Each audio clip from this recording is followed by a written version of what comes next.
one reason I like this article, and you're writing this article, is in your first semester of college, to already be published in a national publication twice. As part of Gettysburg College and the National Coalition for the Homeless, she took the homelessness challenge. And so she spent 2 days out on the streets, talking to homeless people, begging for food. And what I like about this story is the way that you gave a few examples of people who are working full-time but are homeless, or by interviewing folks at a shelter explaining why they don't want to be at a shelter.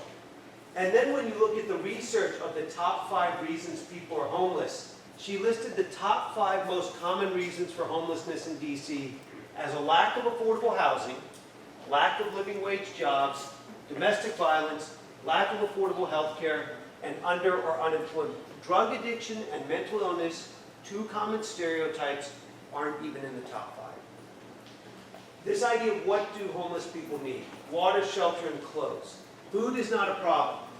Food, apparently, there are organizations that can handle that. But the idea of a safe place to stay overnight, a place to get clean. You can imagine how hard it is to get and hold a job if you can't take a shower regularly. Or get and hold a job if you can't clean your clothes regularly, or you don't have the right clothes. First of all, why did you do this? How did you decide to do this? So my college has these programs called Ascent trips, and most of them are like rock climbing and hiking and kayaking and things like that. And I said, Mom, I want to do the homelessness one. And she was like, you're crazy. But you have to pick top 3 choices. I put that for all 3.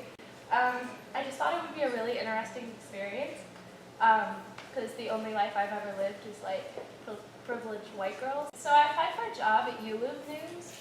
They have a readership of about 3.5 million, and I got it. And so I've had 2 published on the Huffington Post, and I have 1 pending right now. That's fantastic. I mean, one of the things that is interesting about how you get jobs these days and how you find your way into the professional life you like is you basically make your path. So it is much easier to get into journalism school and to become a working journalist if you've already been published 5 or 10 times, rather than waiting to get the degree and then looking for a job. That's a big difference.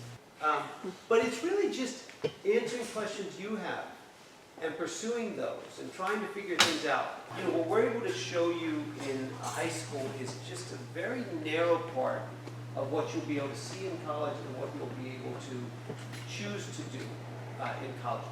You know, when we talk about doing great things, you do not have to cure cancer 1 semester out.